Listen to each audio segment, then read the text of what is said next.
going? So I didn't know what area of law I wanted to practice. Okay. I just knew I wanted to be a lawyer. And I think what it kind of touched on in me is that need to kind of be an advocate for people. So that's kind of really what it was. So whatever area of practice I'm in, whether it's the disability law that I did before and now family law, it's my ability to be an advocate for whoever my client is. Got you. You know, it's interesting. You were speaking about just kind of knowing what it was that you wanted to do, and that didn't hit me until college. But I still think, as I speak to people that are on different career journeys, and some people that still don't know what it is that they really want to do, I feel privileged that it hit me early. It kind of gave me a jump on some other people. So in your case, because of the educational requirements to do what it is that you need to do, it's best that you kind of catch on to that early, yes, because it's time to kind of start moving in that direction. Absolutely. So you're from Philly. Something like that. Okay, all right, let's go. Let's roll with that. All right. So but my father was in the Army. Oh. So I was born here, and my whole life he was in the Army. So I moved everywhere. Okay. And then I came back here for my last year of high school, and then stayed basically. So does that mean that this is the favorite out of all the places?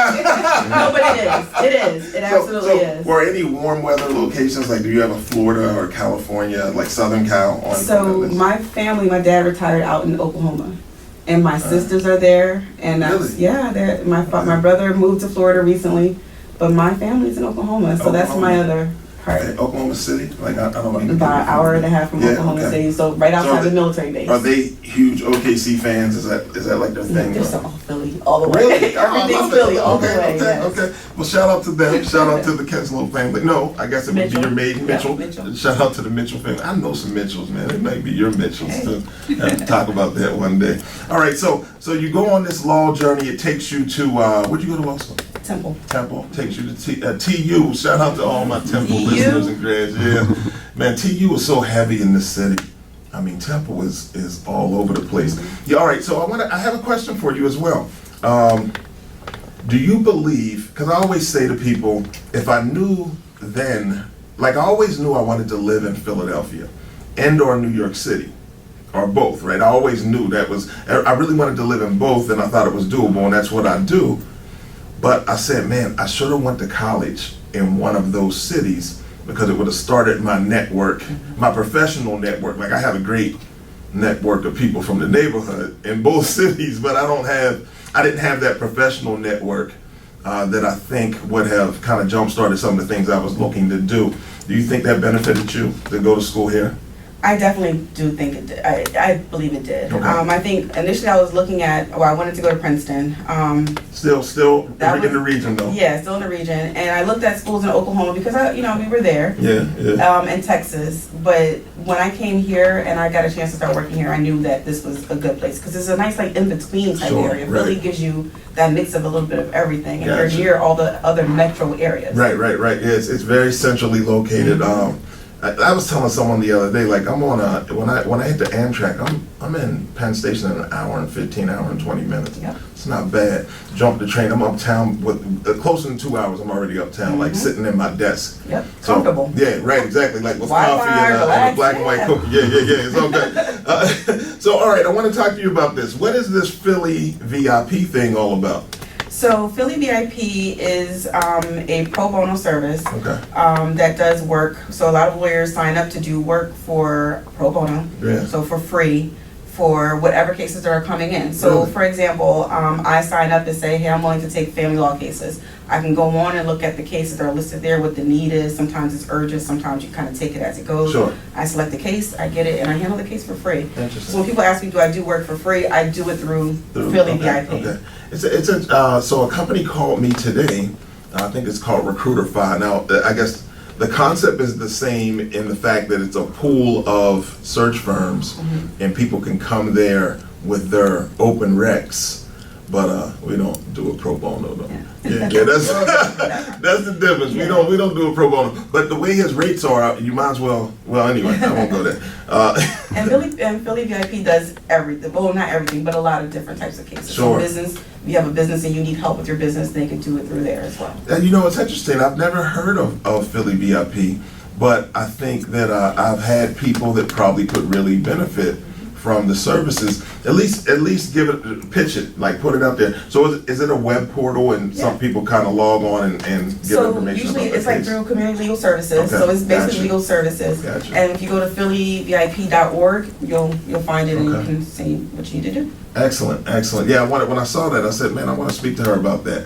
All right, so we're moving right along here, but I one of the reasons I think when we initially spoke about you coming back on, one of the things was that you have an event that's taking place, I believe, this weekend. Yes.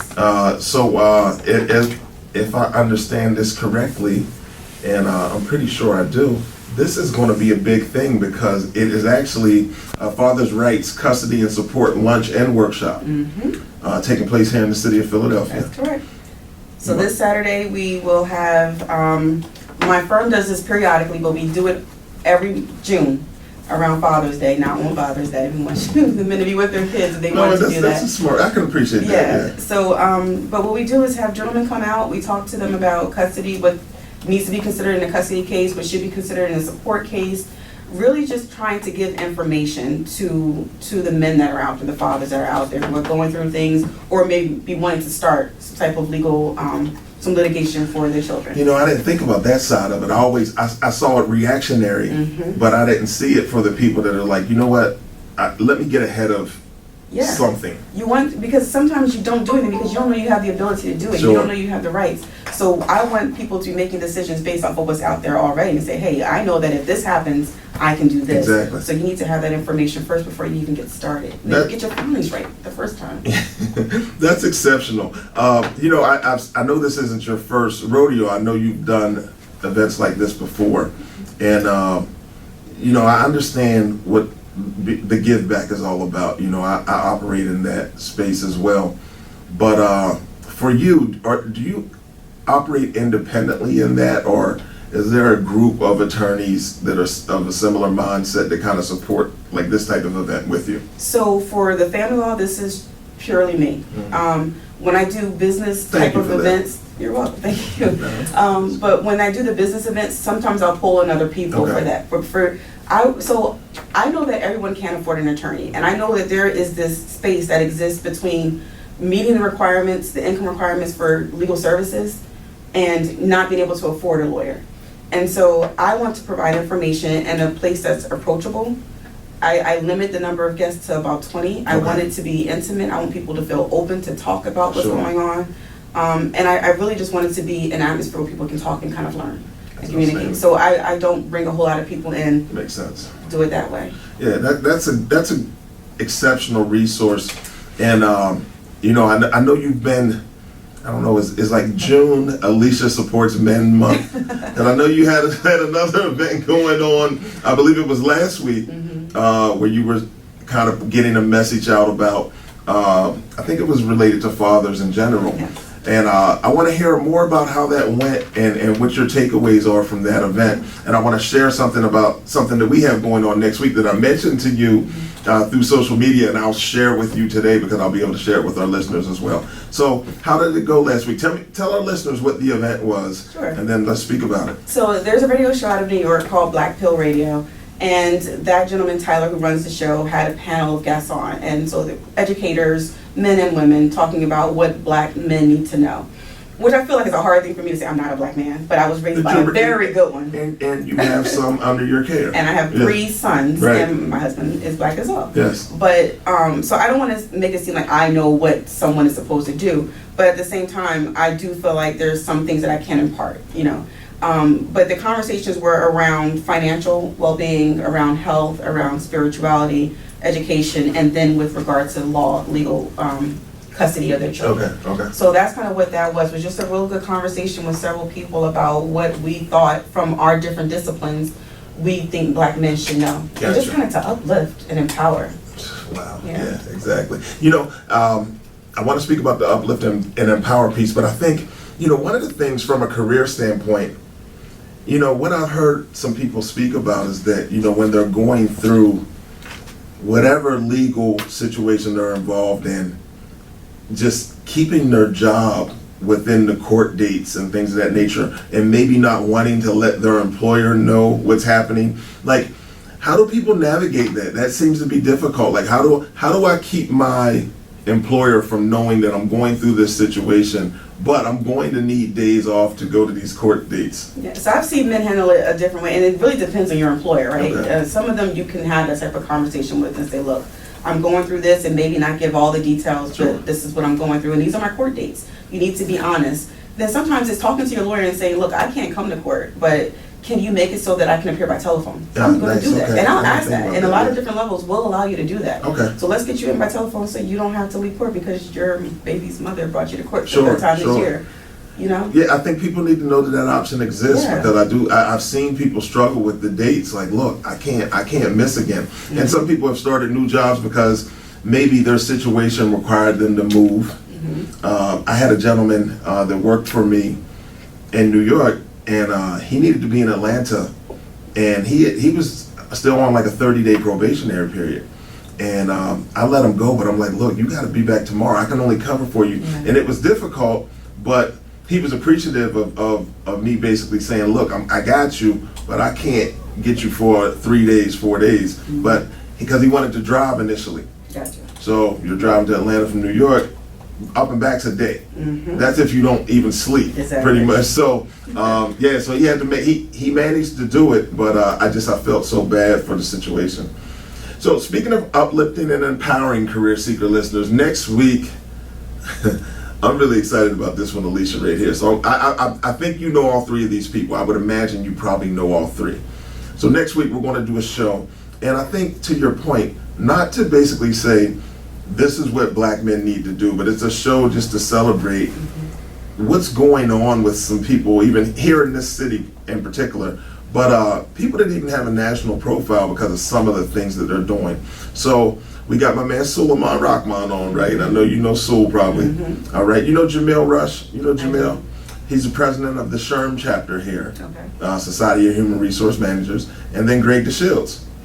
So we have the three of those gentlemen coming on next week. That's an awesome panel. It's going to be outstanding, and we're just going to sit back and talk and just share success stories, really, and stories of accomplishment. It's all about the narrative change. I'm a 2016 Black enterprise modern male, and that platform is all about changing the narrative for African American males around the globe, for that matter. Yep. And I think it's my duty and responsibility to put those three people out there in front of the world, or at least in front of our audience, to say, these are just people I bump into walking around the streets of Philadelphia. They're here and they're doing great work. Yes, You need to know. outstanding. You're absolutely right. Yeah. So when I saw what you were doing last week, and I hit you, and I'm like, I was hitting you to say, I'm not stealing your thunder there on that.